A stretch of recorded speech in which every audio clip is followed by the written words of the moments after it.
pouvoir vous amener dans cette discussion avec Olivier Talbert, fondateur. On va parler bien évidemment de création et du développement d'un business club. On va revenir sur toutes les étapes qui ont fait son succès. On va également parler de l'importance de développer du réseau et les bons conseils pour pouvoir le faire. Comment faire une bonne première impression.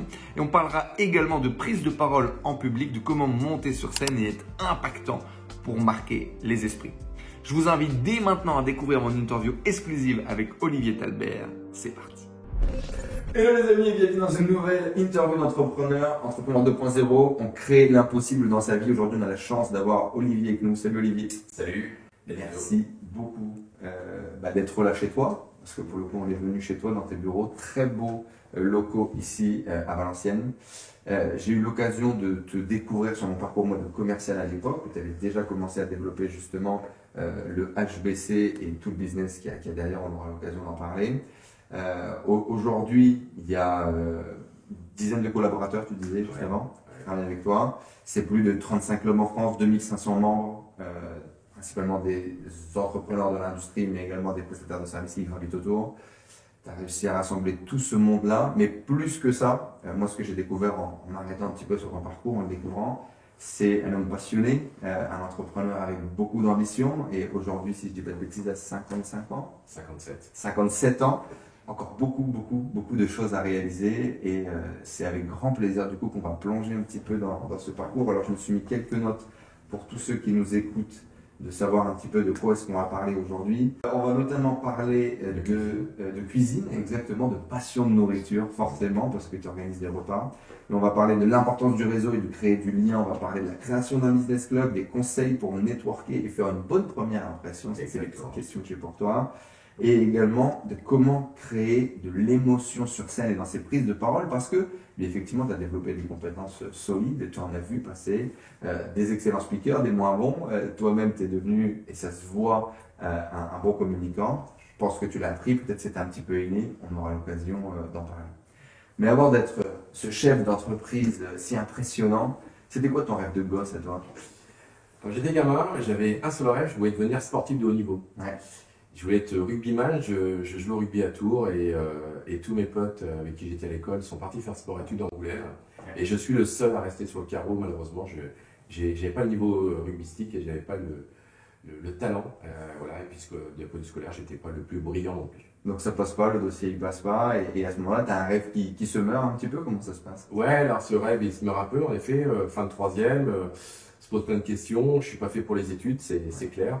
Et j'ai cette chance, enfin, je sais pas comment on peut le dire, ma mère était complètement désolée et 48 heures avant de rentrer à l'école, à la rentrée scolaire, eh bien, un lycée professionnel m'appelle, qui est un lycée hôtelier. Ouais. Et là, c'est la révélation, je fais 2 ans de cuisine et je deviens passionné de cuisine. Et je sors de l'école en 83. Et du coup, c'est là avec un CAP de cuisine.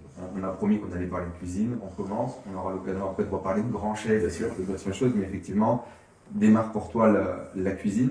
Qu'on comprenne un petit peu le background dans lequel tu grandis, c'est quoi ta vision du travail quand tu es enfant? C'est quoi un peu l'éducation que tu vas recevoir de tes parents? Dans quel milieu tu vas grandir? Alors, je termine juste sur quand je sors de l'école, ouais. Vous savez, des fois quand vous êtes gamin, quand vous êtes adolescent, vous n'êtes pas toujours en phase avec vos parents. Ouais. Il y avait un peu de tension à la maison, j'habitais en Touraine et mon souhait c'était de partir au plus vite. Ouais. Et lorsque j'ai ce diplôme de cuisine, je décide, à l'époque il y avait le guide Michelin, j'achète le guide Michelin et je regarde les 23 plus grands restaurants français qui avaient 3 étoiles. Je leur écris de ma plus belle main, il n'y avait pas d'internet à l'époque et pas de texto, de téléphone portable. Je leur écris en disant que je suis le meilleur. Et il n'y en a pas un de ceux qui m'a répondu. Je suis parti travailler à Londres dans un restaurant français là-bas, et un restaurant étoilé. J'ai fait ça pendant 5 ans, les saisons. Et c'est comme ça que je me suis construit. Sur opportunité. Voilà, exactement. Je suis arrivé à Londres avec mon sac à dos, j'ai pas de boulot. Et 48 heures après, j'avais trouvé du boulot. D'ailleurs, effectivement, tu vas rencontrer des gens qui vont après changer le cours de ta carrière à Londres, mais ça, on en reparlera juste après. Le background, du coup, dans lequel tu grandis. Mes parents sont d'origine très modeste, globalement, mais cadre moyen. Ma mère est travaillée dans une banque, mon père travaille dans le représentant de commerce dans le vin, donc on nous a appris à leur travail, bien souvent à la maison. Le week-end, on bricolait, on fait un coup de main à mon père à rénover sa maison, enfin la maison familiale. Ouais. Et puis j'avais une passion, c'était le rugby, le sport, et tous les dimanches j'étais sur un stade ou dans des tribunes et j'allais regarder les matchs où j'allais pratiquer ce sport. C'était important pour tes parents à l'époque que tu fasses des études, que tu fasses des grandes études, que tu suives un peu un moule préétabli ou... Oui, parce que c'était un peu la logique des choses à l'école. Rappelez-vous, dans les années 80, quand tu n'avais pas ton bac, le regard était un peu différent. On faisait partie de ces gens qui avaient, dans les lycées professionnels, qui n'avaient pas forcément une bonne image. Souvent, voilà, on disait, tiens, t'as pas le niveau, tu vas aller passer un CAP, c'était un peu ça, mais je suis très fier de ce que j'ai fait. Et puis aujourd'hui, j'ai pas à rougir, bien au contraire. Vous savez, les autodidactes, à l'époque, c'est peut-être plus facile d'être autodidacte il y a 20 ans qu'aujourd'hui. Je dis pas qu'aux jeunes, il ne faut pas faire d'études, bien au contraire, mais je pense que la vraie réussite de ça, ce qu'il faut retenir, c'est que vous prenez des coups, forcément, quand vous sortez de l'école, mais les coups, ça s'appelle l'expérience, et cette expérience, ce qui est le plus important, c'est surtout le comportement. C'est-à-dire, globalement, vous apercevez de quoi? C'est que les gens qui vous ont fait confiance, ne vous ont pas fait confiance sur votre compétence, ils vous ont fait confiance tout simplement parce que votre comportement était le bon, vous étiez curieux, vous avez été vers les gens, vous avez défendu le drapeau.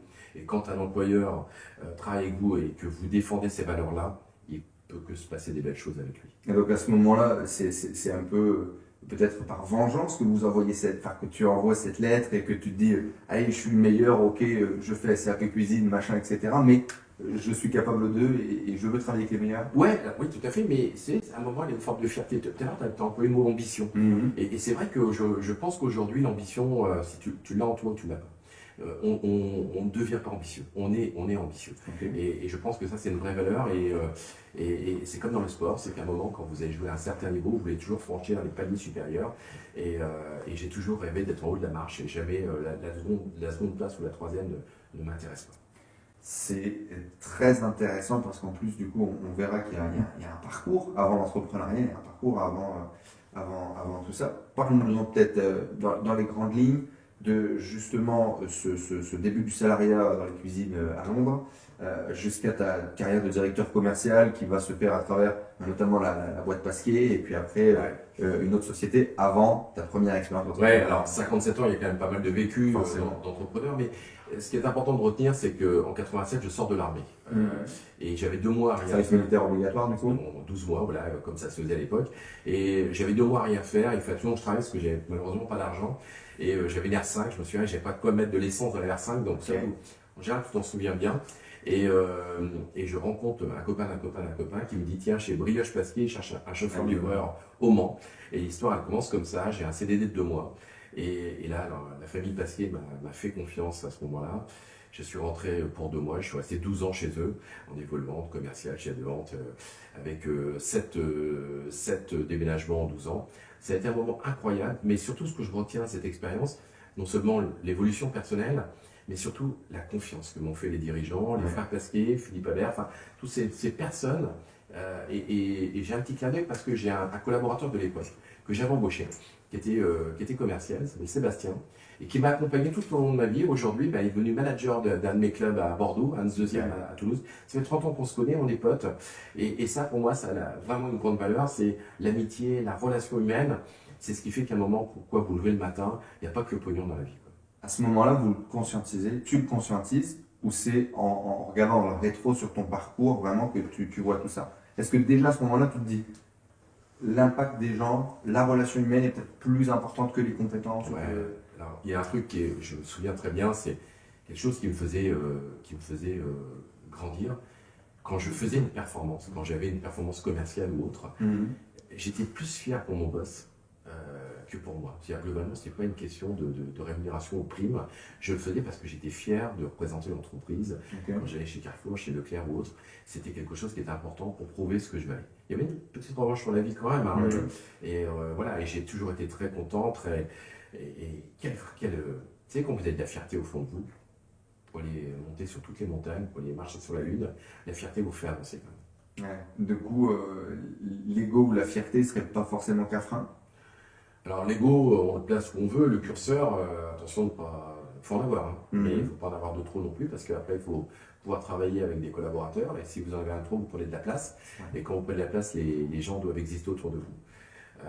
C'est pour ça que c'est important, mais la fierté, c'est ce qui fait avancer, et surtout, il y a un mot que je retiens de toutes ces années, c'est la curiosité. Ce qui m'a toujours fait avancer, ce qui m'a toujours marqué chez les gens, c'est la curiosité. Je me nourris de l'actualité, je me nourris de ce que j'entends, de ce que j'écoute. Et je me dis, toi, ce matin, j'étais à Paris et devant moi, j'avais un taxi. Et je regarde sur Google, je vois qu'il y a à peu près 15 000 taxis à Paris. Et je me dis, pourquoi je n'interviewerais pas le patron de G7, une station de taxi à Paris. Je me dis, forcément, ce mec a des choses à nous raconter. Et déjà, ça m'a vécu Exactement. Parce qu'aujourd'hui, le plus grand taxi du monde, hein, il n'est pas aujourd'hui G7, il est plutôt Uber. Voilà, c'est Uber. Hein. Donc ça veut dire que ça a une révolution également sur ce marché, comment les mecs ont pu s'adapter. Et tout ça, ça passe également par des évolutions. Et je me suis dit pourquoi je n'inviterais pas, et je lui ai envoyé un petit mot. J'ai récupéré ses coordonnées ce matin avec mon équipe. Et ça va se faire. Et ça va se faire, je pense. Ouais. Il faut de l'audace, il faut de la curiosité, il faut de la... C'est ça qui fait que le matin, vous avez envie de vous lever. Comment est-ce qu'on... Ce curseur justement là de l'audace, de la confiance en soi, alors qu'au final on n'a aucune idée de ce qu'on est en train de faire. Comment est-ce qu'on place ce curseur? Qu'est-ce qui fait qu'on ose se lancer? Ça veut dire qu'aujourd'hui, bien évidemment, on a une idée. Tous, on a une idée. On a envie de faire quelque chose. C'est un peu comme quand vous avez les ingrédients pour faire un plat. On est tous les deux Enzo, je te mets exactement les mêmes ingrédients, et à la fin, au bout d'une heure ou 2 heures, quand on va rendre ce qu'il y a dans l'assiette, on aura 2 produits qui seront différents. Le goût, présentation, parce qu'on aura nos personnalités à tous les deux qui vont faire la différence. C'est ça qui est intéressant, c'est de travailler avec les qualités et les défauts de chacun. Et quand vous savez à quoi marchent les gens, vous pouvez le faire aller au bout du monde. C'est ça qui est important. Et ça, on le comprend quand? On comprend quand on est commercial, on comprend quand on commence à grandir et qu'on commence à vouloir interagir, trouver sa place dans ce monde d'adultes. On le comprend quand on commence à avoir des résultats. Parce que les résultats, ils ne dépendent pas que de vous, ils dépendent de l'équipe. Et qu'à un moment, quand vous savez, la plus belle récompense, je vais vous donner un exemple, il n'y a pas si longtemps, on a reçu Gérard Larcher, qui était le président du Sénat. Et je me souviens de ce moment-là, c'était un soir, il est arrivé, et les premières personnes à qui j'ai présenté Gérard Larcher, ce n'est pas les membres de nos clubs. Ce sont les 2 collaboratrices qui ont travaillé sur l'idée, qui ont tout organisé. Et les deux personnes qui étaient avec moi, eh bien, se souviennent de ce moment-là, ça les a marqués. Et ça vaut pas de prime, c'est de la reconnaissance. Et vous n'avez pas besoin de dire merci, les gens automatiquement se motivent d'eux-mêmes, et ça nourrit votre ambition, ça nourrit votre quotidien, et c'est pour ça que le matin, vous venez travailler. Et justement, on va faire une parenthèse par rapport à ça, parce que je pense que c'est hyper intéressant. Aujourd'hui, on vit dans une société où il y a beaucoup de managers ou de chefs d'entreprise qui ne savent plus trop comment rémunérer, comment donner des bonus, comment fidéliser, réussir à partager leur vision à leurs salariés. J'ai ce problème. et fidéliser les collaborateurs, etc., c'est pas évident. Et est-ce que ce serait déjà une piste de solution, de réussir à les impliquer, à leur donner de la reconnaissance, à les mettre en avant d'un point de vue humain sur leur travail? C'est ça, aujourd'hui, dans le mode de fonctionnement de l'entreprise, dans ce qu'on fait, c'est quelque chose que je tâche beaucoup d'importance. Quand on commence un projet, on le termine. Et ça veut dire que c'est pas, même si je fais l'interview, je fais avec la personnalité, par contre, tout ce qui est en dessous, tout ce qui se fait autour, c'est pas moi qui le fais. Et je fais ça, que la personne, quand elle voit le travail qu'elle a réalisé, se projeter sur l'écran, s'entendre au micro, je peux dire que ça, c'est une grande motivation. Alors, ça ne paye pas un homme, ça ne paye pas une femme, mais à un moment, ça rentre en considération. C'est le bien-être au travail fait partie des choses pour lesquelles le collaborateur reste dans une entreprise. Voilà, c'est pas parce que vous allez avoir 100 ou 150 balles de plus par mois dans l'entreprise concurrente que la personne va changer de boulot. C'est le cas de travail, et c'est comment vous êtes considéré, et surtout comment vous allez vous épanouir. Tu l'as compris sur le chemin, tout ça, ou tu l'avais déjà un peu en toi? Je ne l'avais pas du tout, j'étais quelqu'un de très égoïste, je le suis toujours un petit peu, mais par contre, ce qui est important, c'est qu'au fur et à mesure, quand vous prenez des claques dans la gueule, quand à un moment on se casse la figure, eh bien ça fait partie de la vie, l'expérience, comme j'ai dit tout à l'heure, mais ce qui est important, c'est de transmettre. Et j'ai rien pu... Vous savez, quand vous apprenez à quelqu'un quelque chose, c'est bien. Et ça, je trouve, c'est gratifiant. C'est à un moment, comment toi, c'est un petit truc Excel ou sur une forme de communication, quand vous le dites à quelqu'un, ça marche mieux comme ça. C'est génial, parce que quand la personne l'applique, tu le vois en œuvre. Ouais, vous vous sentez très fier. Tu te dis, j'ai fait une bonne journée. Ouais, exactement. Et je pense que c'est important, ça. Qu'est-ce qui te fait arriver dans le commercial? tu avais une fibre, tu avais envie, tu comprends très vite que le commercial est un rôle important dans l'entreprise, dans lequel on va pouvoir gravir les gestions. Qu'est-ce qui t'amène là-bas? Ouais, je pense que la grande qualité d'un commercial, c'est également, je l'ai dit tout à l'heure, la curiosité, son comportement et également tout ce qui rayonne autour.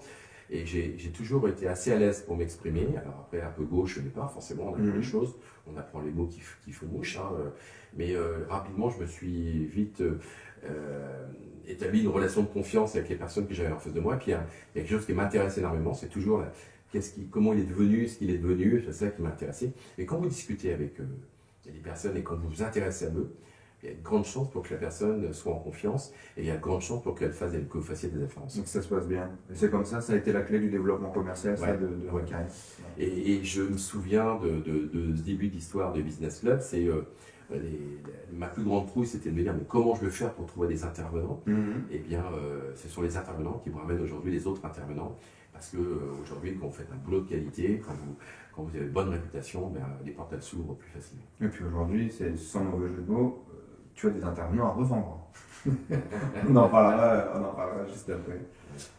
Après Pasquier, du coup, tu fais une autre boîte, pareil, d'un point de vue encore commercial. Ça va durer 3 ans, je crois, si je ne dis pas de bêtises.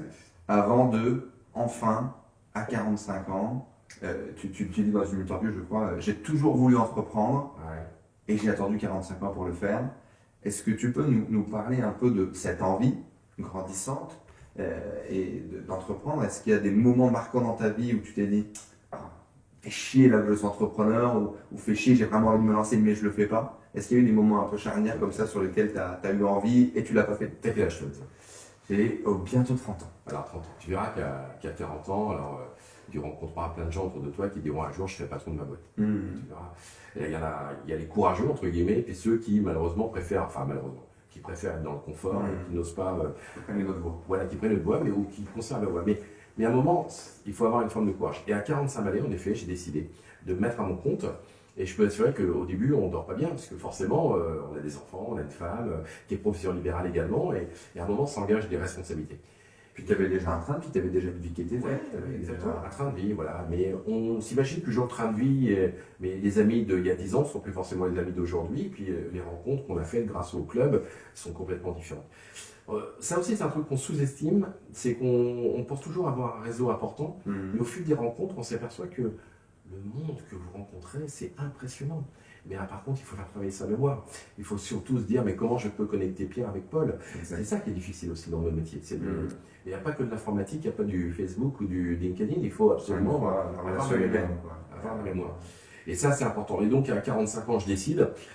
Bien évidemment, je n'étais pas la personne la plus à l'aise, hein, parce que vous s'enfilez, vous vous retrouvez dans une ville.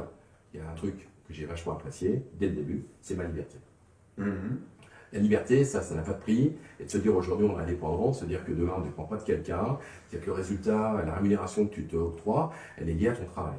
Et ça c'est important, ça veut dire que bien tu comptes plus tes heures, ça veut dire que des fois les gens me prenaient pour un dingue tellement je bossais, mais j'ai toujours pris mon pied. Tu sais, dans la vie, quand vous êtes curieux, quand vous prenez du plaisir, vous ne fatiguez jamais. Je veux dire, ça c'est quand même essentiel de la notion de plaisir. Et plus, voilà, j'ai toujours eu cette notion de plaisir. Et puis après, j'ai ouvert cette agence commerciale qui s'appelle la Villa de Lier. Je vendais du mobilier de jardin en 2012. Et puis, ça a plutôt bien fonctionné. Et puis, on a commencé l'histoire Business Club très très vite lié à ça. La partie commerciale tout de suite que tu mets en avant, tu pars sur les routes, tu prends ta voiture et tu vas trouver des clients. Ouais, c'est exactement ça. Et je démarre de zéro d'une page blanche avec cette agence commerciale. 9 ans après, je viens de revendre cette activité, on faisait 2,5 millions d'euros de chiffre d'affaires. Belle histoire. Voilà, une belle histoire. J'ai revendu à un collaborateur avec qui je travaillais. Et puis on a commencé en 2012 également à commencer à réfléchir au Business Club. Et elle a vu le jour le 23 septembre 2013. Qu'est-ce qui fait que jusqu'à 45 ans tu ne te lances pas et qu'à 45 ans tu décides de te lancer? Est-ce qu'il y a un événement qui est marquant? Est-ce qu'il y a un événement charnière? Ouais, il y a un événement marquant, c'est qu'aujourd'hui j'ai surtout, c'est ça qui est intéressant à retenir, je savais surtout ce que je voulais plus.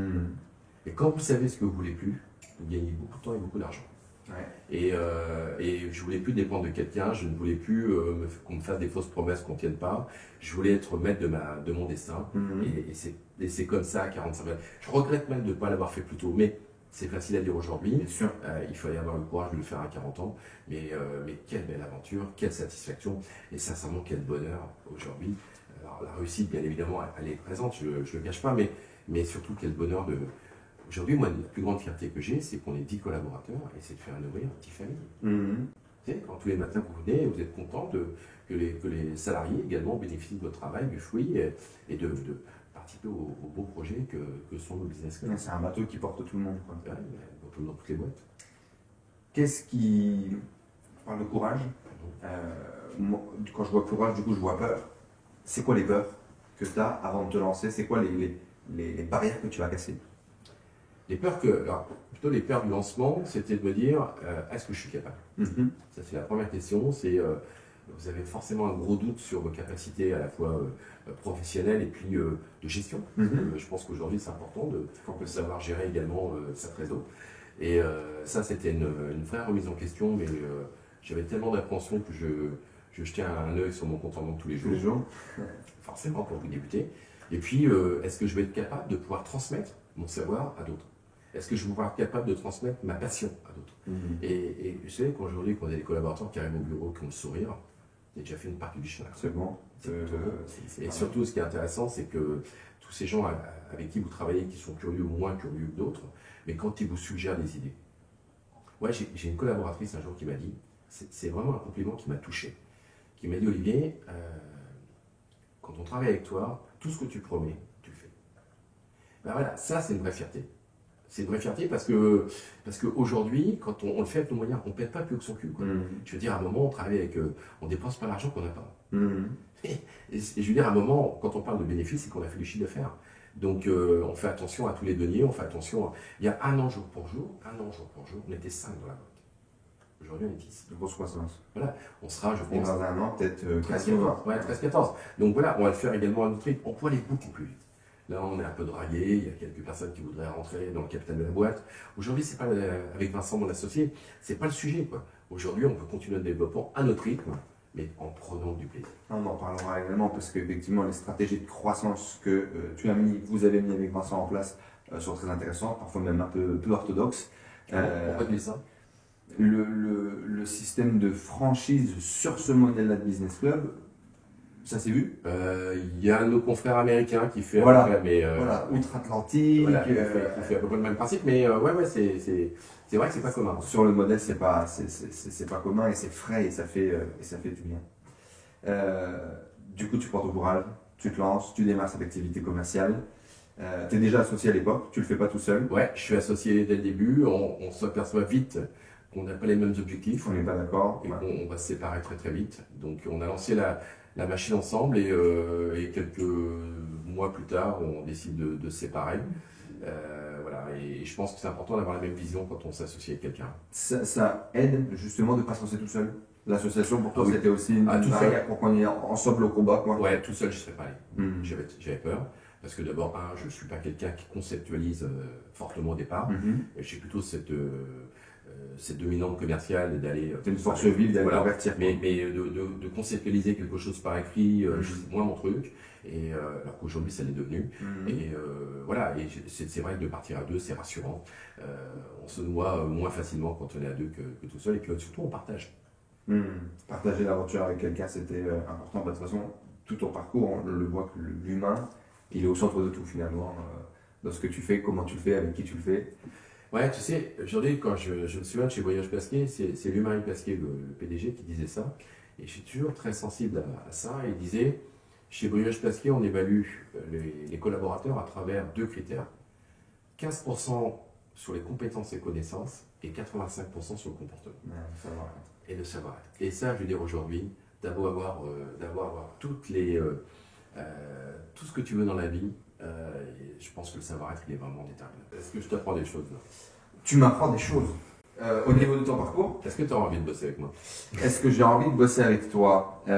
C'est intéressant, tu es déjà en train de m'interviewer. On m'avait dit qu'il fallait que je fasse attention à ça. Je te trouve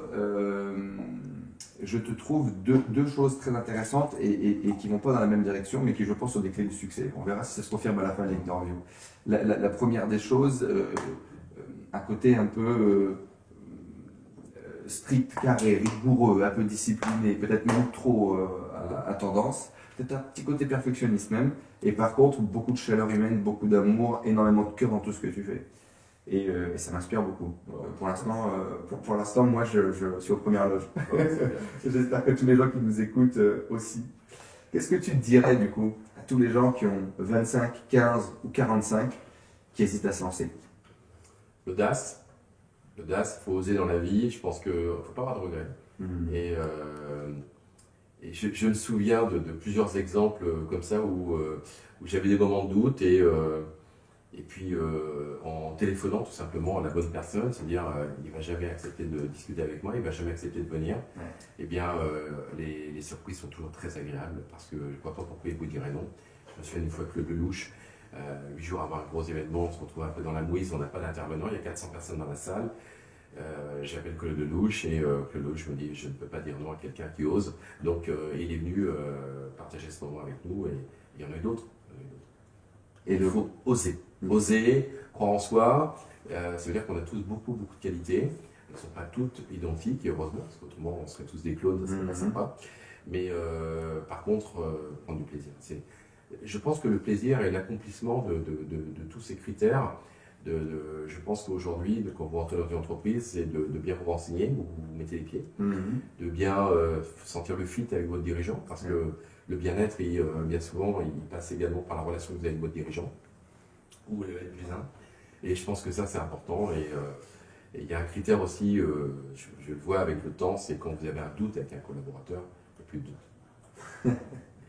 C'est une discussion que j'ai eue avec un de mes potes, justement sur le recrutement, la vision, etc. Toujours, ça c'est et effectivement, comme avec les femmes, quand il y a un doute, il n'y a plus de doute. Ah, c'est déjà arrivé?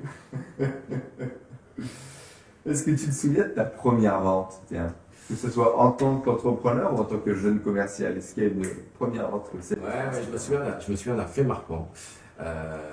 J'étais chef de vente chez Voyage Pasquier, dans le sud-ouest, et on avait quasiment tous les centres Leclerc qui travaillaient avec nous. Ils en manquaient un, c'était Leclerc d'Angoulême.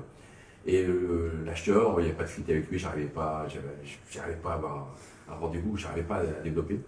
Et un jour, j'apprends que ce chef de rayon s'est fait virer.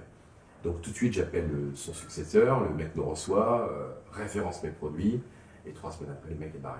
Donc je me dis, toi, dans la vente, il faut savoir saisir les opportunités, être toujours curieux, toujours sur la brèche. Toujours à l'affût. Voilà, et je me dis ça, c'est un bon exemple d'un bon laps de temps qui a permis de faire entrer les produits au bon moment dans le magasin. Qui a permis de capter le truc. Donc rester à l'affût. Ouais.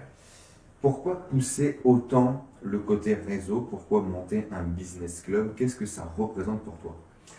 Ça représente tout simplement des choses que j'aurais voulu à un moment, de me dire comment on pourrait m'aider pour développer mon business.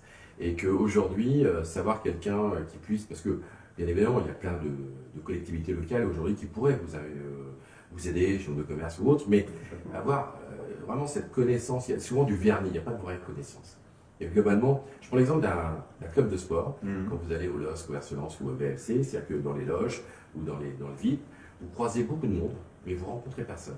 Parce qu'il n'y a pas un mec qui est là pour vous dire tiens Enzo, je te présente Paul, parce que bien souvent vous ne connaissez pas ce que fait Paul et vous ne savez pas ce que fait Enzo.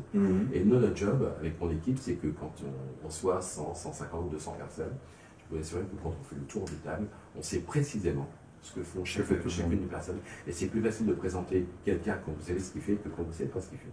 Qu'est-ce que ça t'apporte à toi, le développement du réseau? Vous savez, ce matin, je prends l'exemple. C'est arrivé ce matin, je suis dans la voiture, j'apprends qu'un de nos membres vient de se faire sortir de sa boîte ce matin, dirigeant de l'entreprise.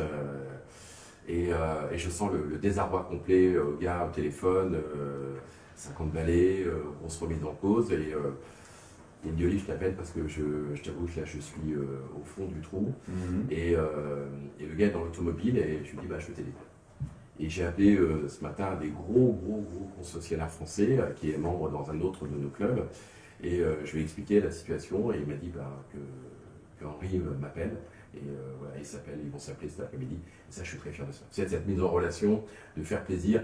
C'est comme une grosse boîte d'agroalimentaire française qui un jour, le patron m'appelle et je connaissais un tout petit peu et qui m'appelle et qui me dit est-ce que tu peux m'organiser un déjeuner avec Michel-Édouard Leclerc?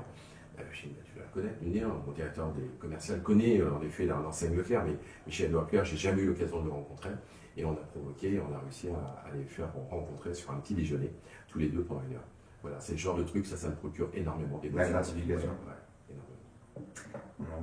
Au fond de moi, j'aimerais au fond de moi me dire que demain, si je pouvais créer une conciergerie du business, ça serait un truc fantastique. C'est beau. Ouais, parce que ça veut dire que derrière, on a des demandes, tous les uns que les autres.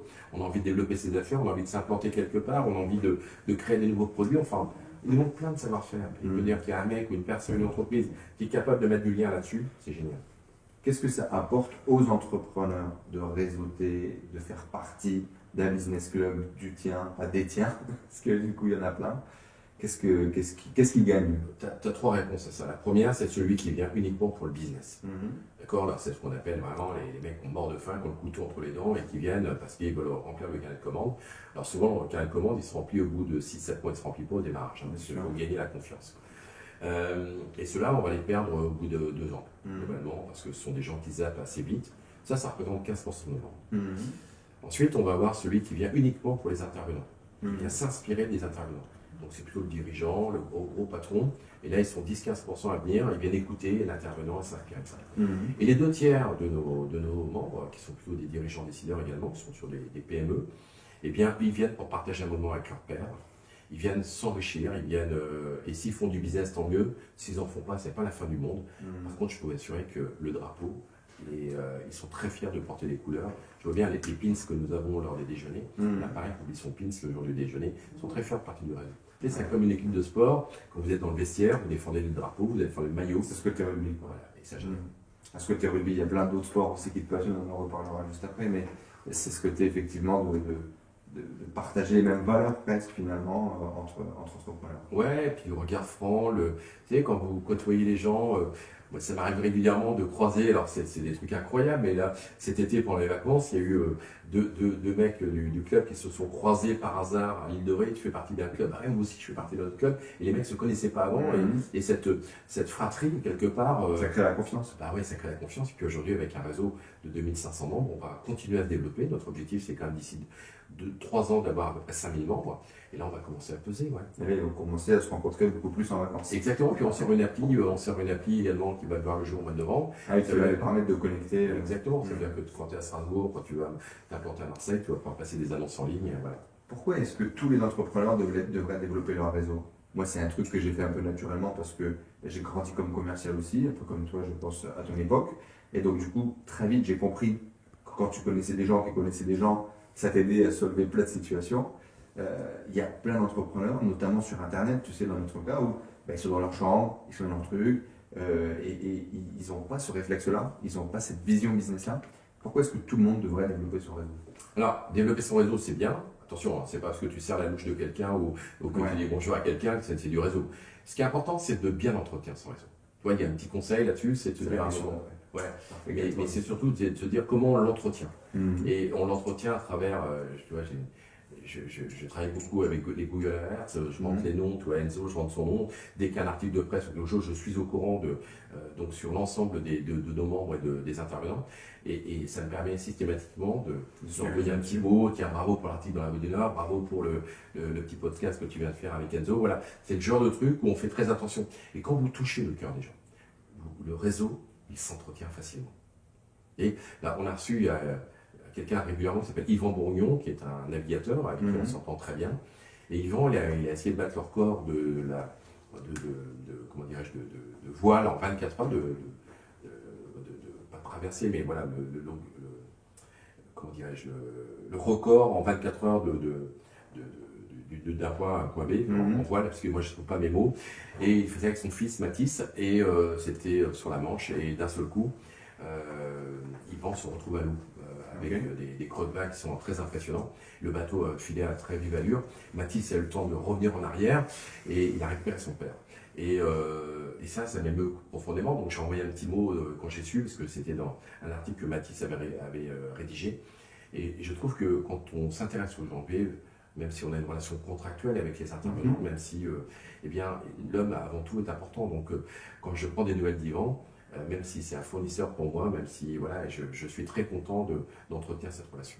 Ouais, donc c'est finalement oublier la casquette chef d'entreprise, penser à la casquette d'homme à homme, de cœur à cœur et de communiquer. Oui, et puis les gens vous le rendent. Les gens vous le rendent. Vous savez, quand vous vous intéressez à quelqu'un, je veux dire, aujourd'hui, il y a une forme de séduction. C'est un peu comme un homme et une femme. Bien sûr, très honnêtement, quand on était plus jeune, quand on draguait un petit peu, ce qu'on voulait, c'était séduire la nana. C'était un moment, lui, qu'est-ce qui va faire que la nana elle soit attirée vers vous et ce côté séduction est important. Je pense que dans la relation, le réseau qu'on a aujourd'hui, c'est comment on marque également la personne qu'on en face, comment la personne se souvient de vous. Il y a 2-3 conseils, hein. On dit toujours les 20 premières secondes sont importants, les 20 premiers mots, les 20 premiers pas. Donc ça aussi, c'est des choses qui sont excessivement importantes de bien préparer. Vous savez, quand vous discutez avec quelqu'un et que j'ai beaucoup entendu parler de vous, j'ai regardé un article de presse sur vous, et ben la relation, elle commence déjà très bien parce que le gars, il dit, ah, il s'était renseigné sur moi. Quoi. Donc il y a une forme il faut quand même se renseigner, de curiosité là-dessus. Quoi. Une forme de respect un peu aussi. Ouais, de respect, ouais. Mais c'est quand même sympa quand quelqu'un vient vers vous. C'est flatteur. On reste des humains. Ouais, bien sûr. Complètement. Pour continuer un petit peu dans cette idée de réseau, on a eu du coup tes beaux conseils sur comment entretenir le réseau. Toi, ton réseau, tu l'as fait monter aussi sur scène. Justement, c'est quoi ton rapport à la scène et à la prise de parole en public? Quand est-ce que tu as commencé à explorer un petit peu tout ça? Quand est-ce que c'est devenu un peu comme une évidence ou un peu comme un devoir presque de devoir pratiquer? Alors, quand on a démarré en 2013, moi, ce qui me faisait le plus la trouille, c'était de monter sur scène. J'avoue, j'avais beaucoup d'attention et puis surtout d'interviewer quelqu'un parce que ça veut dire quelque part, il faut s'intéresser, préparer. Pour que tout le monde comprenne, ceux qui nous écoutent sur le podcast, tu reçois du coup des invités prestigieux, portée nationale, internationale, et effectivement, l'ordre des déjeuners que tu organises, tu interviews ces intervenants, ces personnalités, pour essayer justement de donner le meilleur d'eux-mêmes et d'aspirer. En effet, pendant 45 minutes, il y a une interview, on parle d'une tranche de vie, d'une inspiration sur des fonctions, des métiers, sur une entreprise, une success story. Donc ça, c'est quand même très sympa. Et vous savez, quand vous recevez un Premier ministre, un ancien Premier ministre, j'ai reçu Jean-Pierre Raffarin au mois de janvier, quand on a parlé de sa fonction, comment il a été nommé. Est-ce que vous vous souvenez, Jean-Pierre, quand vous avez été nommé Premier ministre, par qui vous avez... Voilà, comment vous avez constitué votre gouvernement, quels ont été les freins, comment vous avez choisi, sur quels critères, est-ce que vous avez un moment, comment s'organise un conseil des ministres. Voilà, on est dans ces coulisses-là. Et ça, c'est passionnant parce que là, vous êtes vraiment dans l'envers du décor. On n'a pas parlé une seule fois politique. C'est ça qui est intéressant, qui est enrichissant. Alors, bien évidemment, on fait toujours très attention. J'ai une collaboratrice, Victoire, qui aujourd'hui prépare toutes les interviews, donc les chiffres. On est rarement repris sur les chiffres qui sont en fait survenus. Ouais, on fait très attention là-dessus parce que les gens sont très sensibles sur le parcours. On essaie d'aller toucher également l'intime un petit peu, l'émotionnel. Et dès qu'on va toucher forcément quelque chose, quand vous touchez quelque chose au niveau du cœur, on voit que les yeux brillent. Vous savez, je me souviens une fois, François Hollande était interviewé, était venu chez nous en 2018 et je me souviens, on avait parlé des attentats de Paris le 13 novembre 2015 et je lui avais posé 2-3 questions et je lui ai demandé à un moment est-ce que il est un homme et est-ce que ça lui est arrivé de pleurer ce soir-là? Il m'a dit en effet, les larmes sont venues et ça, quand vous posez ce type de questions à quelqu'un qui est au sommet de l'État, ben, ça le rend très humain. Ouais. Et c'est ça qui me passionne dans mon métier, c'est le patron du RAID également que j'ai interviewé quand il explique l'assaut l'hypercachère ou l'assaut au Bataclan. Je peux assurer que c'est du courage, là. C'est pas le courage de commencer à être entrepreneur, c'est le courage vraiment comme un Berlin, quoi. Et quand le gars aujourd'hui vous explique comment ça s'est passé, qu'il a les larmes aux yeux, là j'ai des respects, chapeau, et vous pouvez être que humble vis-à-vis de ça et vous restez à votre place. J'ai la sensation à travers tes interviews, presque même à travers le choix de tes personnalités, et ça tu nous le diras, tu es à la recherche de la création de l'émotion, je dirais pas la plus intense, tu n'es pas dans la surenchère, mais dans la création de l'émotion. Il faut que ça soit intense, il faut que ça soit frais, il faut que ça soit puissant, il faut que ça nous prenne au tripes. Est-ce que c'est quelque chose que tu cherches à faire? Est-ce que tu as appris à le faire? Comment ça t'est venu? Je prends l'exemple d'un intervenant pour son vol octobre qui s'appelle Christophe Adam. Vous ne connaissez certainement pas. Et le gars a une idée de génie en 2014-2015. Il a créé une boîte qui s'appelle Éclair de génie. Un produit basique, un éclair au chocolat. Il en a fait un produit sublime. Et il a créé cette boîte innovée. Il est pâtissier, il ne fabrique que des éclairs. Il y a 150 références d'éclairs. Et j'ai trouvé, un soir, on va dîner chez des amis. Et la mère, enfin la personne qui nous reçoit, avait mis en dessert ces gâteaux. Et je trouve ça génial de présentation. Et je me suis dit, il y a 2 ans, comment je vais faire pour rencontrer ce mec qui a une idée géniale. Et j'ai cherché, j'ai trouvé. Et je l'ai eu au téléphone, je lui ai expliqué ce que je voulais. Il m'a dit, ok, je viens expliquer mon histoire. Et c'est ça qui va nous intéresser. C'est des gens qui sont un peu dans l'ombre, qu'on ne connaît pas bien, mais qui est une sacrée idée, quoi. Monoproduit. C'est un peu comme chez nous dans le Nord, le merveilleux de chez Fred. C'est-à-dire qu'on est sur des monoproduits, comment les mecs ont fait fortune en ayant cette idée, quoi. Et comment ils en ont fait un business, quoi. Et ça, c'est intéressant. Et au mois de novembre, je reçois également dans un de mes clubs, c'est la première fois que ça va se faire. Première fois. Je vais recevoir quelqu'un qui a eu un échec. Ok. Ouais, d'habitude, je reçois que des gens qui ont réussi. Ouais, La super, première fois, je vais recevoir quelqu'un qui a, malheureusement, il y a eu 800 collaborateurs qui sont assis sur le carreau, qui fabriquaient des meubles. Et on va parler ensemble de comment il a vécu ce moment dramatique. L'entreprise était une entreprise familiale de plusieurs générations. Le père a transmis et malheureusement mal préparé la transmission. Il y a eu échec, ça s'est mal terminé. Et aujourd'hui, quand vous l'entendez parler, j'ai eu l'occasion de dîner un soir avec lui chez des amis. J'étais tellement ému, je me suis dit, ce gars, il faut que je le fasse monter sur scène. C'est votre cas, c'est ma cas. Ouais, ça c'est ma cas. Mais j'adore parce qu'il y a du vin crevé. Parce que vous avez des gens connus en face de vous qui sont passionnants, très honnêtement. Moi, il y a des personnalités qui sont venues, je n'ai pas eu un fit énorme, c'est des journalistes, bon, ils font leur métier. Par contre, dès que vous touchez un chef d'entreprise, dès que vous touchez un chef de cuisine, les mecs, il y a un truc, il y a un truc en plus, et c'est ça qui fait que waouh, l'effet waouh, j'y tiens absolument. Et quand les gens y ressortent avec le sourire, j'ai passé un bon moment. Okay. Je me souviens une fois, Gérard Mullier, patron de Auchan. Donc c'est le père fondateur, le grand-père fondateur. C'est le père fondateur, celui qui a créé Auchan. D'accord. Et Gérard Mullier, très peu d'interviews. Il s'exprime très peu. Il est venu à 2 reprises dans mes clubs. Et un jour, c'était en 2019, en mars 2019, il vient, dit patron d'éducation à Gérard Mullier. 500 personnes dans la salle, grand moment, j'étais très impressionné. Très impressionné parce que quand même le plus grand employeur, le groupe Auchan, hein, c'est 350 000 collaborateurs et il raconte l'histoire. Et à la fin, on passe un bon moment, je pose des dernières questions et puis il est 15h, on se quitte et puis il me dit Olivier, j'ai passé un bon moment. Tu sais, quand un Gérard Mullier vous dit j'ai passé un bon moment, ça vaut le fou. Job is done. Ouais. Ça, c'est quand même génial, quoi. C'est quand même génial. C'est beau. Est-ce que tu as déjà eu peur du coup en montant sur scène? Effectivement, tu parles de cette peur de monter sur scène. Est-ce que tu as des astuces, des choses qui t'ont permis de vaincre cette peur, d'y aller et de réussir à transmettre cette passion? J'ai eu 2 peurs. La première, c'est, je reviens sur le déjeuner François Hollande. Il devait être là à 12h30, il est arrivé à 2h15. 2 heures de retard. 2 heures de retard, donc c'était un cauchemar absolu. J'étais sur scène, je devais faire patienter les gens. Je disais attention, il va arriver dans peu de temps. Surtout qu'une des grandes règles en plus de tes clubs, c'est la ponctualité. Ouais, on commence à l'heure, on finit à l'heure. Et ça, c'était un truc de dingue. J'avais 400 personnes dans la salle. Comment je vais faire patienter autant de monde? Donc ça a été voilà, très compliqué à gérer. Donc ça, et je me souviens, j'ai pris cette photo de scène avec 400 personnes, parce que j'ai cru à un moment qu'il n'allait pas venir. J'envoie ça à son garde du corps, je lui dis voilà, on est 400, on vous attend. Et là, je pense qu'il a compris que tout le monde l'attendait, parce que j'ai eu peur qu'il ne vienne pas. Et la deuxième fois où j'ai eu très peur, c'était, pas très peur physiquement, mais très peur psychologiquement, c'était, j'ai reçu, c'était le 1er octobre dernier, Éric Zemmour. Éric Zemmour qui nous a écrit le 11 juillet dernier pour... Pas loin de la campagne. Oui, il n'était pas déclaré candidat encore à l'époque. Et le 11 juillet dernier, il nous écrit « Je souhaite intervenir au sein du club de Valenciennes ». Et donc on était assez controversé sur le sujet. C'est lui qui fait la démarche. C'est lui qui fait la démarche avec ses équipes et on donne notre accord avec tous les membres du bureau.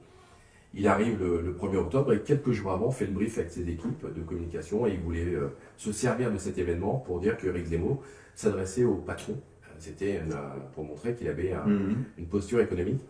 Et dans l'après-midi, je me souviens, j'étais à Toulouse, mon équipe était ici à Valenciennes et l'équipe de Zemmour était à Paris. On fait une conf call et il voulait faire venir toute la presse, la télé, etc. J'ai dit non, il n'est pas question que la télé rentre dans la salle, parce que je voulais quand même maîtriser le sujet. Donc il y avait les CNews, les BFM, etc. Donc ils sont tous restés à l'extérieur, ils sont quand même venus, ils ont accompagné Zemmour, mais ils sont restés à l'extérieur. Zemmour est venu et on a passé 1h30 ensemble. Et pour la petite histoire, il y a un petit malin qui s'amusait à filmer dans la salle avec son téléphone et qui a rendu les images à BFM TV. Je me suis retrouvé en prime time un soir avec l'émission avec Zemmour. voilà, j'ai pas super bien vécu et voilà. Vécu l'interview d'après? Non, l'interview était très très bien parce qu'il a respecté les règles du jeu. J'avais dit qu'on parlait pas politique, il a tiré une fois ou deux, je l'ai remis gentiment, mais il a été d'une grande sobriété. Il a pas du tout défendu ses convictions. Par contre, il y en a une où ça s'est pas très bien passé, c'était Valérie Pécresse, 8 jours avant le premier tour des présidentielles. Elle pensait arriver dans un meeting politique et moi j'ai posé des questions sur elle, sur qui elle était, et elle n'a pas du tout aimé mes questions et j'ai Elle n'a pas joué le jeu. Elle n'a pas joué le jeu, enfin, surtout elle n'a pas compris la démarche. Voilà, et moi aujourd'hui ce qui m'intéresse c'est la bonne femme, c'est la femme, c'est l'homme, mais en aucun cas ce qui m'intéresse, le monde politique ne m'intéresse absolument pas. Comment tu fais justement pour ne pas faire de politique et de faire de l'humain quand il y a des gens, même de l'entrepreneur? Je suis sûr qu'il y en a plein que tu as mis en interview et qu'ils ont essayé de faire de la promo et que toi tu voulais ramener le côté humain. Est-ce que ça t'est arrivé? Comment tu gères ça? Ouais, alors je me souviens d'un déjeuner avec Jean-Luc Borloo par exemple, qui était ici à Valenciennes. On était très nombreux à ce jour-là, parce que c'est son fief, hein, on est dans ce quartier, et Jean-Luc Borloo a su, mais d'un revers de manche, se mettre toute la salle dans la poche. C'est ce que je lui dis, je me souviens dans l'interview, je dis, Jean-Louis, c'est rarissime dans le monde politique. Je crois que quand j'ai préparé cet entretien, personne ne m'a dit du mal de toi. C'est quand même rarissime dans le monde politique. Et je crois que tu as beaucoup plus d'amis que d'ennemis. Tu dois avoir très peu.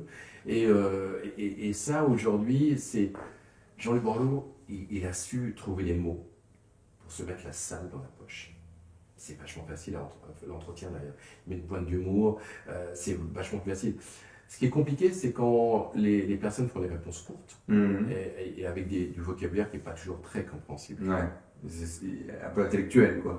Ouais, je me souviens une fois Pierre Gattaz, le patron du MEDEF, qui était venu, très nombreux dans la salle. Il y a une question qui est posée dans la salle, je ne comprends pas la question, très technique, il répond. Et il répond à la question, je ne comprends pas la réponse non plus. Et je suis sur scène et je me dis, s'il me relance, je suis mort, je ne comprends pas. Et il comprend à travers mon regard que je ne comprends pas. C'est génial quand même. Ouais, c'est beau. Et donc on finit l'entretien et une heure après il s'en va et je viens le saluer, je dis merci à double titre. La première pour être venu jusqu'à nous et puis la deuxième pour ce que vous savez. Et la classe, et le mec il dit de rien. Et voilà, j'ai trouvé ça d'une grande classe. Grande élégance. Ouais, grande élégance. Donc du coup, tu n'as jamais eu vraiment ce genre de cas de figure où les gens ne jouent pas le jeu, tu les sélectionnes bien? Ouais, je les sélectionne bien, et puis surtout, ce qui est maintenant plus sympa, c'est qu'ils se renseignent avant de venir. Quoi. Ouais, ils connaissent le ton. Ouais, ils savent le ton, et puis globalement, on a pas mal de choses en ligne, donc les gens vérifient. Pour être caché, on fait notre 1000e déjeuner au mois de décembre. On va avoir une très grosse tête d'affiche connue mondialement, donc qui va venir nous rejoindre pour ce 1000e déjeuner. Tu l'as déjà annoncé? Non. Est-ce qu'on a une exclue? Non, parce que c'est pas encore acté, mais sur le principe, il a donné son accord. Et ça va être un moment incroyable, un moment incroyable. Pour le club et pour tous les gens qui Pour le réseau, parce que on va être 1000 pour le déjeuner. J'aime bien cette idée d'avoir un talent, un super pouvoir. C'est quoi le tien? Si tu en as un, si tu crois à ce concept.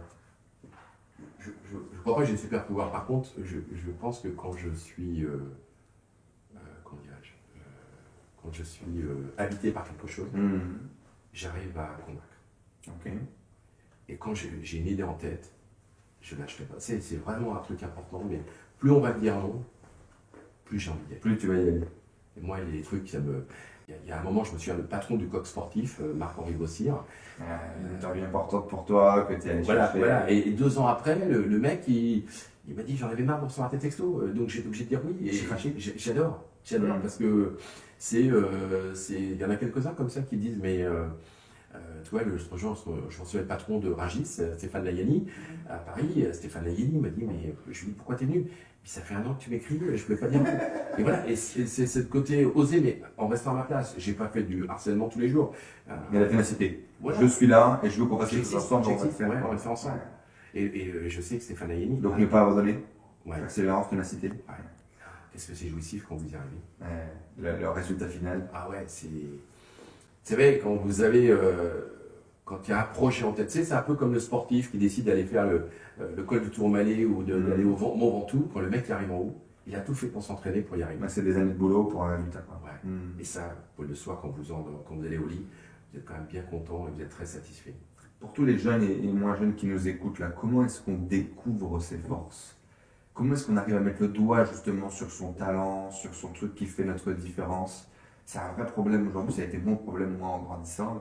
Impossible de savoir finalement pourquoi tu es fait, Ouais. comment trouver ta place, comment identifier ses forces et comment réussir à les maximiser. Ça, c'était quoi Mais toi, par exemple, comment tu as fait pour justement, comment tu as connu toi tes vraies qualités, comment tu les as identifiées? trial and error, et essayer plein de choses, lancer plein de trucs, rencontrer beaucoup de gens, et à force que les gens répètent ah bah tiens, bah, typiquement c'était ça aussi, t'es bon pour, toi tu rencontres plein de gens, et les gens ils t'aiment bien, et tu crées du lien. À force de l'entendre, tu finis par penser que c'est vrai. Ouais, mais alors, donc ça veut dire qu'il y a une forme de reconnaissance, c'est-à-dire que tu es reconnu pour tes compétences. C'est qu'à un moment, l'humain il est toujours comme ça, il va toujours faire ce qui lui plaît, ce qu'il aime faire. On commence toujours par les choses les plus faciles. Moi, on m'a toujours dit dans la vie, commence toujours par ce qui est le plus facile et termine par ce qui est le plus dur. Okay. Et c'est vrai qu'à chaque fois, c'est une phrase qui est vraie. Si vous commencez par les choses difficiles, vous aurez beaucoup plus, ça va être beaucoup plus besogneux. C'est contre-intuitif, c'est intéressant. Ouais, mais par contre, la facilité, c'est quand même le bonheur, quoi. C'est quand vous faites du vélo, vous commencez toujours par du plat, puis vous commencez à monter. Ah oui, si vous commencez à monter à un col à 10%, c'est sûr que ça va être plus compliqué. Mais c'est ça. Aujourd'hui, c'est de se dire, ouais, essayer, apprendre. Tu sais, c'est l'apprentissage également, c'est l'apprentissage de la vie, mais quand on commence une recette de cuisine, et voilà, les ingrédients, on va recommencer 3-4 fois, et ben, je peux vous assurer que la 4e fois, quand vous maîtrisez un peu la technique, elle est bien meilleure. Bah oui, elle est bien plus belle, puis vous êtes beaucoup plus fier. Tu crois du coup à cette théorie de maximiser ses forces plutôt que d'essayer de devenir moyen là où on est mauvais? Ouais, je me souviens une fois, je l'ai pas reçu, mais Yannick Noah disait un jour, quand il parlait quand il a gagné Roland Garros en 83, il disait toujours, j'avais un fabuleux coup droit, et j'avais un revers qui était moyen, et il dit, contrairement à ce qu'on peut imaginer, moi j'ai toujours optimisé mon coup droit, je me suis toujours beaucoup plus entraîné sur mon coup droit que mon revers. Et je pense que quand vous avez une force, quand vous avez une compétence, quand vous avez une qualité, il faut que cette qualité, vous l'entreteniez et vous la sublimez. La maximiser. Quoi. La maximiser. Et c'est comme ça que vous êtes reconnu professionnellement. J'y crois beaucoup aussi. On va parler de ton business, du business club maintenant, de tout ce que tu as construit. C'est assez impressionnant, ça donne presque le vertige. J'ai déjà du mal à essayer de partager avec 100 personnes à travers Internet. Vous partagez avec des centaines de personnes dans des dizaines de lieux différents tous les mois. C'est assez inspirant. Il y a une des citations que tu as faites qui m'a beaucoup inspiré sur le développement d'un projet, le cadrage d'un projet. Tu as dit l'importance de mettre des règles pour réussir à faire grandir son projet. Je pense que c'était notamment à la création où du coup j'ai l'impression que tu as borné un petit peu tout ce qui était ok, tout ce qui n'était pas ok, tout ce que tu as accepté, la vision là où tu voulais aller. Et ça t'a aidé à grandir. Est-ce que tu peux nous parler un petit peu de cette espèce de cahier des charges ou cette espèce de vision des règles? Ouais, je pense que tu as raison Enzo, parce que c'est ça qui a été déterminant dans la réussite. Aujourd'hui, quand on a démarré, on était des artisans. C'est-à-dire qu'on acceptait tout le monde tapait sur l'épaule, il n'y avait pas de règles, c'est-à-dire qu'il y avait l'assureur, il y avait un banquier, enfin bref. C'était pas très structuré, très professionnel. Et puis on s'est vite rendu compte qu'à un moment, bah, tous les banquiers voulaient venir, tous les assureurs voulaient venir. Puis si on n'avait pas mis des règles, bah, on se serait retrouvé dans un club et 6 mois après, on serait mort. Donc on aurait pu exister. Et du fait qu'on ait dit non à beaucoup de personnes, plus vous dites non dans la vie, plus vous êtes crédible. Savoir dire non, c'est un acte de vente. Et aujourd'hui, nous aujourd'hui dans les Hauts-de-France, hein, les clubs qui sont là, j'ai demandé à mes collaborateurs d'être le plus exigeant possible sur la sélection de membres. Il faut qu'ils nous ressemblent. À un moment, quand tu veux du business grand, il faut à la fois que tu en prennes, mais tu vas en donner aussi aux autres. Il faut que tu partages, il faut que la gamelle elle soit pour tout le monde, quoi. Et c'est ça, cet état d'esprit-là, il doit vous habiter. Il doit vous habiter. Et ça, c'est important.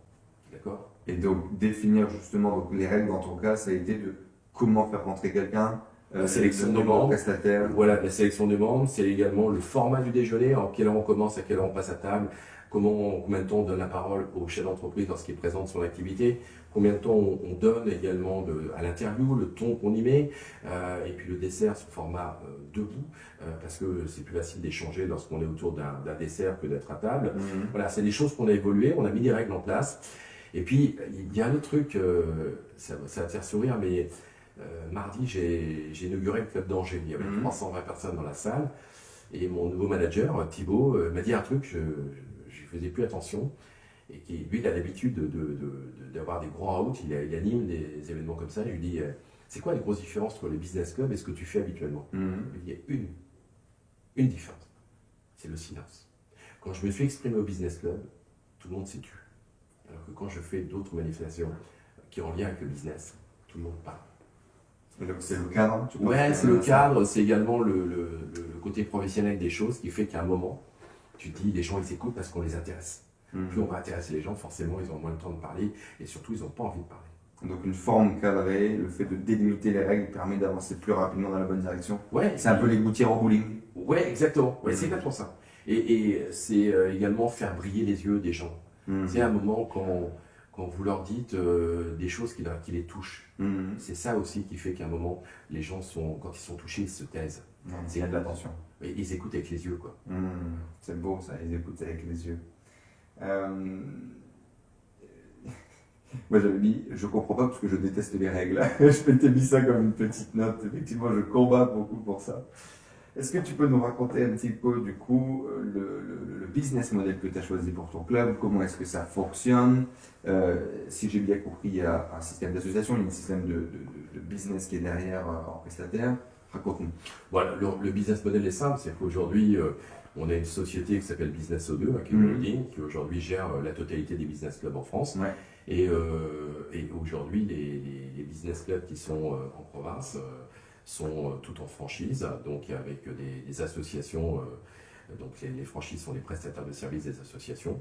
Et aujourd'hui, donc tous nos managers travaillent pour le compte d'associations, donc avec un président à un bureau. Donc c'est aujourd'hui on travaille en binôme entre des prestataires et une asso, et on construit la programmation et on construit également la sélection du club et la sélection des membres. D'accord ? Tout se fait du coup ici, on va dire à Valenciennes, au niveau de l'organisation. Oui, avec mon équipe, voilà, exactement. Les intervenants viennent d'ici, voilà, c'est nous qui avons une base de données, 1200 intervenants, et donc les managers choisissent dans cette base de données, ce qui nous a permis de démarrer une nouvelle activité qui s'appelle Business Event.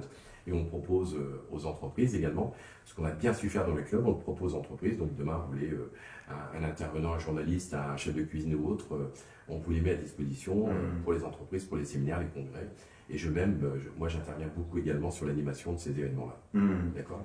Et du coup, ce développement-là, il a pu être un peu plus exponentiel, avec notamment le modèle de franchise. Comment est-ce qu'à un moment donné, comment ça vient cette idée? Tu disais du coup nos amis américains, comment ça devient cette idée? Et comment est-ce que tu la mets en place? Comment est-ce que tu vas séduire un chef d'entreprise qui a déjà 8 milliards de trucs à faire en lui disant écoute, tu dois être président d'un business club parce que franchement c'est génial. Là, le côté sympa du président d'un business club, ce qui est génial, c'est qu'il sait qu'il va manger à côté de l'intervenant.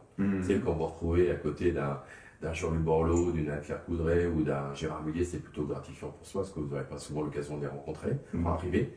Donc ça, c'est plutôt... Donc ça donne un prestige, ça donne une position. Voilà, et ça veut dire que dans la presse, il y a la petite photo qui va bien, et le gars, il y a un problème d'ego, enfin c'est pas un problème, il y a un peu d'ego là-dedans. Donc c'est plutôt bien, et puis aujourd'hui, j'ai mis le système de franchise en place, tout simplement parce que je voulais aller vite dans mon développement. Si j'avais mis une structure qui était plus fragile, avec des collaborateurs, des salariés, ça m'obligeait également d'avoir plus de management, et puis avec une lenteur.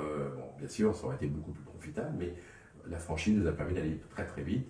Et aujourd'hui, on lance un nouveau réseau qui s'appelle Business Time avec Vincent, mon associé, qui là sera plutôt destiné aux TPE, donc toutes les personnes. Une niche que vous ne touchez pas, parce qu'aujourd'hui, justement, dans les règles, ce dont on parlait juste avant, c'est plutôt des industriels avec des grosses boîtes, etc. Ouais. Et donc là, vous allez vous adresser également à ces TPE, exactement. Ça va être des groupes de 25-30 personnes. Donc on a lancé une dizaine de clubs depuis la fin 2021 jusqu'à aujourd'hui. Ça fonctionne plutôt bien sous un format d'afterwork. On a une vingtaine par an, deux par mois. Et on a un animateur qui s'appelle un provocateur qui anime ce type de groupe et qui fonctionne bien. Et il y a également une notion d'expert. Nous avons des experts qui interviennent dans ces business time. Masterclass ou des choses voilà, comme ça. exactement. Les 5 bons conseils de l'expert, c'est les 5 bons conseils pour éviter un prud'homme, les 5 bons conseils pour bien communiquer sur LinkedIn, les 5 bons conseils pour bien s'exprimer vocalement. Enfin bref, on a tout un tas on a 90 items qui sont, et c'est Vincent qui est en charge. La philosophie est la même, la cible est différente, ou il y a aussi un objectif différent au niveau de Business Time? Non, Business Time, on va être sur des groupes beaucoup plus réduits, avec une fréquence plus élevée, parce que c'est 2 fois par mois. Par contre, là, c'est une bande de copains et on vraiment ce côté club, on y tient et on veut que les gens prennent du plaisir pour faire des affaires ensemble. Ouais, et du coup, on arrive à se développer. Il y a des règles aussi, ou il y a moins de règles? Il y a des règles, il y a toujours des règles. De toute façon, dans la vie, dans toutes les boîtes qui fonctionnent aujourd'hui, qui réussissent, il y a toujours des règles. Et dès qu'il n'y a pas de règles, c'est le bordel. Ouais, l'anarchie, ça marche pas? En tout cas, pas chez nous. Donc, Pourquoi c'est pas en mode association? Moi, j'ai été étonné que c'était pas une boîte qui portait le réseau. Chaque entité est une association, Mhm. d'accord? Donc, ça veut dire qu'on a 35 clubs, il y a 35 associations. Mhm. Pour deux raisons. La première, c'est que quand on reçoit le monde politique, c'est plus facile de recevoir sur un mode associatif. Ouais. Structure commerciale, évidemment pas. Et la deuxième, c'est que les grands patrons se déplacent plus facilement quand on est une association que lorsqu'on est une structure commerciale. Donc, pour attirer, donc un bon tips pour pouvoir attirer des intervenants. Exactement. Tu l'as appris comment ça? Je l'ai appris En testant, en le vivant? Non. C'était une recommandation qui m'avait été faite par une sénatrice au tout début de l'histoire. Et elle m'a dit, Olivier, j'ai un conseil à te donner, fais des associations parce que tu seras plus facile pour qu'on puisse venir. On me l'a dit, je ne l'ai pas compris. C'est vrai. On m'a dit, monte une association. Dans tous les cas, tu ne gagnes pas d'oseille. Elle m'a dit, tu ne gagnes pas d'oseille, monte une association.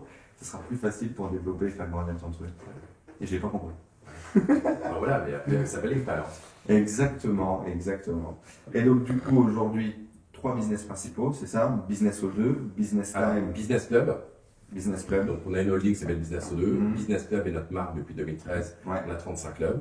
Business Event, qui aujourd'hui, on propose d'intervenants dans les entreprises. Ouais. Donc, ce qu'on a bien réussi à faire dans les business clubs, on le propose aux entreprises. Mettre en place des speakers et Des célébrités, voilà, avec ou sans Monsieur Loyal pour animer l'événement. Mhm. Et puis la troisième, c'est Business Time, qui là s'adresse aux TPE. Et là, on est beaucoup plus sur des villes qu'on n'aurait jamais touchées en business club, type Maubeuge, Cambrai.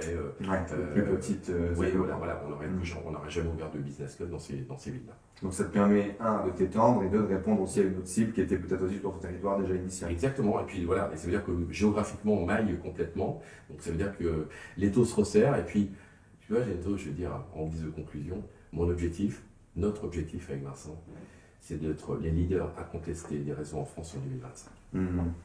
C'est ce pourquoi je me lève le matin. C'est quoi les barrières? Qu'est-ce qui t'empêche aujourd'hui d'être ce leader sur le réseau? Bah, c'est pas que ça m'empêche aujourd'hui, c'est qu'on va pas assez vite. Mhm. Moi, mon objectif, c'est qu'on aille, qu'on prenne la surmultiplier et qu'on aille beaucoup plus vite sur Business Time. On a des grosses ambitions sur Business Time. Et puis voilà, Business Club, on aura 50 clubs en 2025, parce qu'on aura fait déjà un bout de chemin ensemble.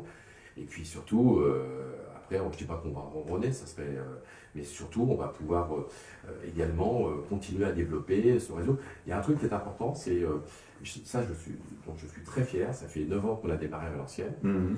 On est 160 membres ici au Eno Business Club et on a encore 106 membres qui sont là depuis le début de l'histoire. C'est beau. C'est la fidélité. Ouais, la fidélité. Et ça, c'est ce qu'on retrouve assez souvent dans nos clubs. Moi, je suis très fier de ça parce que c'est des gens qui nous font confiance. Pour une monde, je pense qu'ils quitteraient le navire Mhm. et peut-être que la génération d'après la quittera, mais il y a une grande fierté là-dessus. C'est une valeur importante pour toi et ça se transmet jusque chez tes membres. Ouais, et puis tu sais, ça fait penser toujours aux sportifs de haut niveau. Rappelle-toi, il y a 20-30 ans, au rugby, quand tu commençais ta carrière dans un club, tu l'as terminé dans ton club. Mhm. C'était rare, en rugby, aujourd'hui, on change de club comme on change de mouchoir quelque part. Et ça, c'est des valeurs que j'aime bien, tu vois. On défend le drapeau, je suis très très fier de ça. À ce côté, loyauté, parler. Ouais. Quelques dernières petites questions, un peu sur ce que tu as pu apprendre sur tout ce parcours très riche. Mais avant ça, comment est-ce que nous, on pourrait utiliser ça sur Internet, à ton avis? Tu dois voir tout ce monde de l'Internet, du business en ligne grandir. Des entrepreneurs qui n'étaient pas du tout dédiés à devenir entrepreneurs le deviennent. Parfois, montent des boîtes qui deviennent des licornes.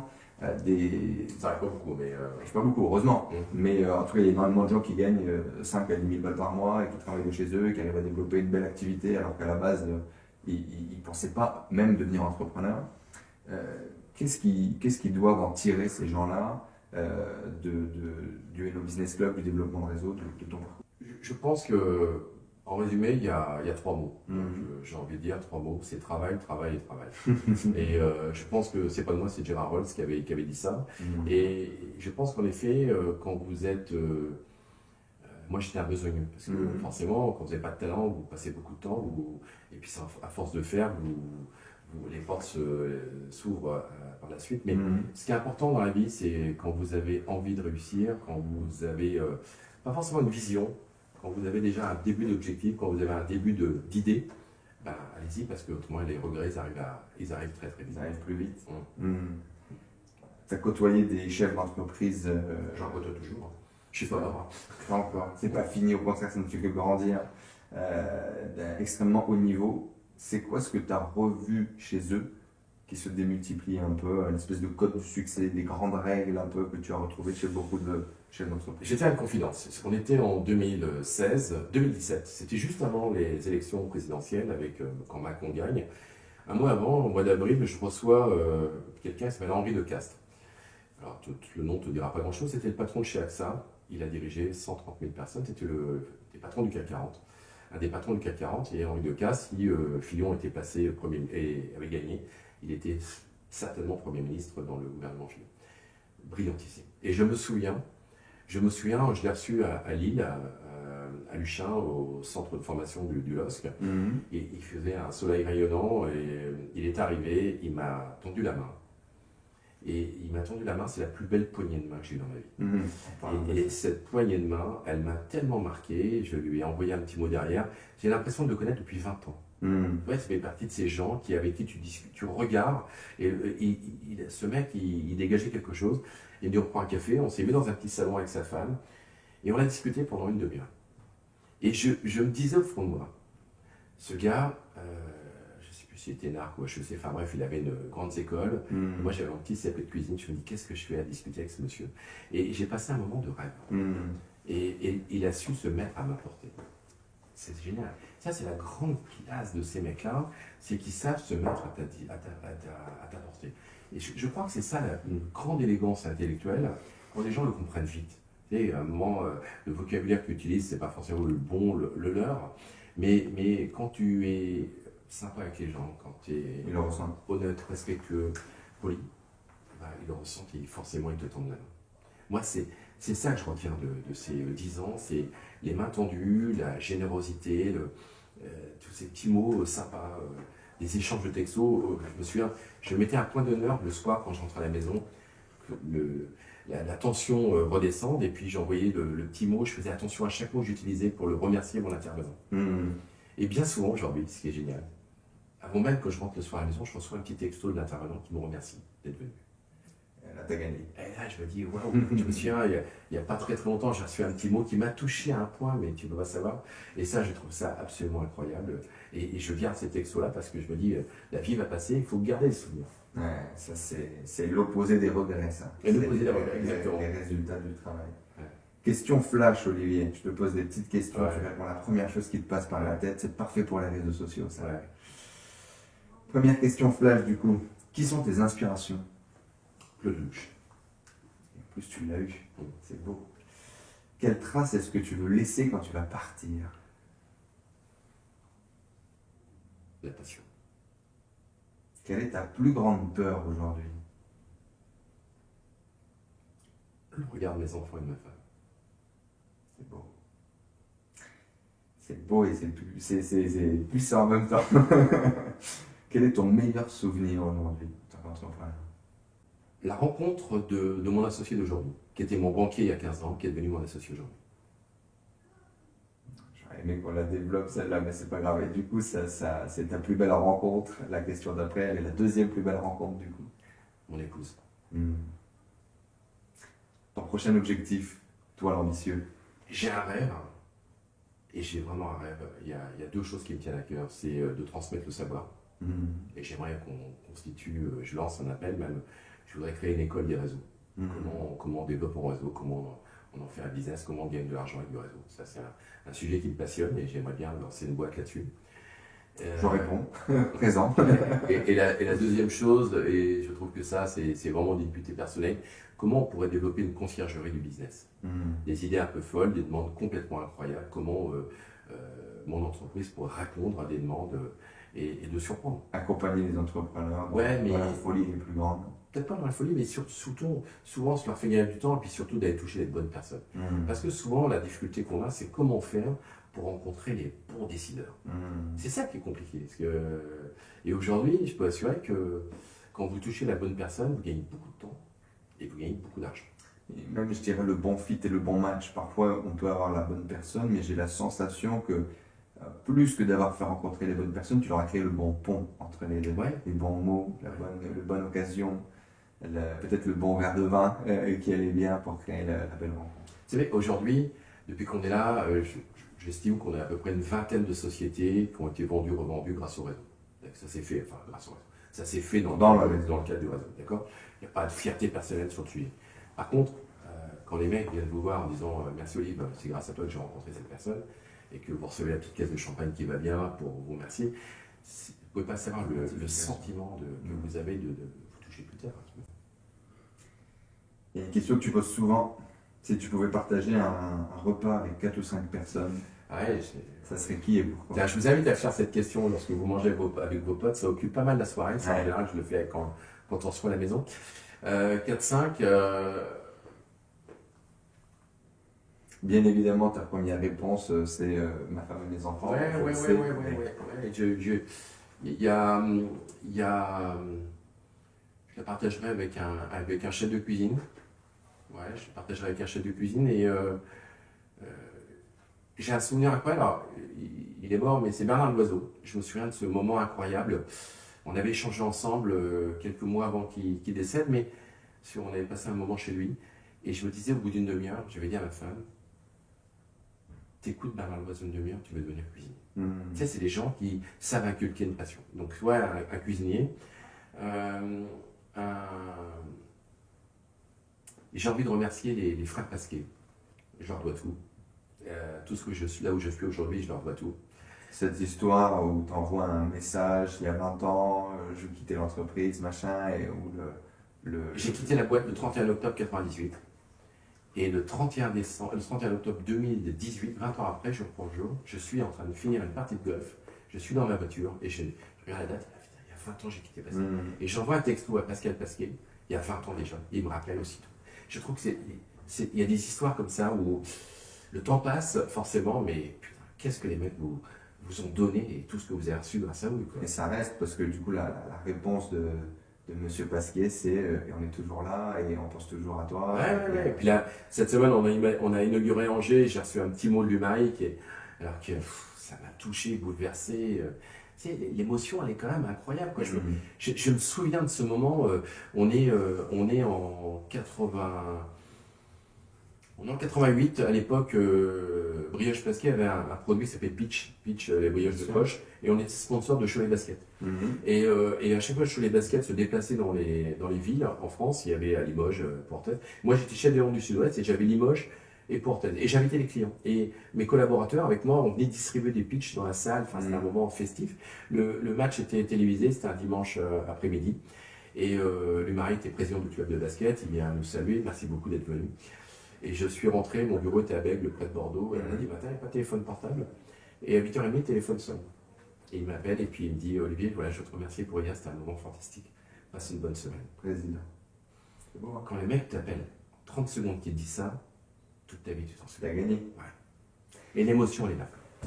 Et ouais, et bien du coup, merci beaucoup Olivier, c'était un plaisir. Je pense que effectivement, bon, tu l'as déjà dit, il y a eu des mots-clés de cette interview forte, celle avec laquelle je vais repartir, avec laquelle je vais essayer d'enrichir mes prochaines interviews, avec enrichir mon club, c'est l'humain, la passion, l'émotion, la connexion en profondeur et l'envie de vivre des bons moments avec les gens.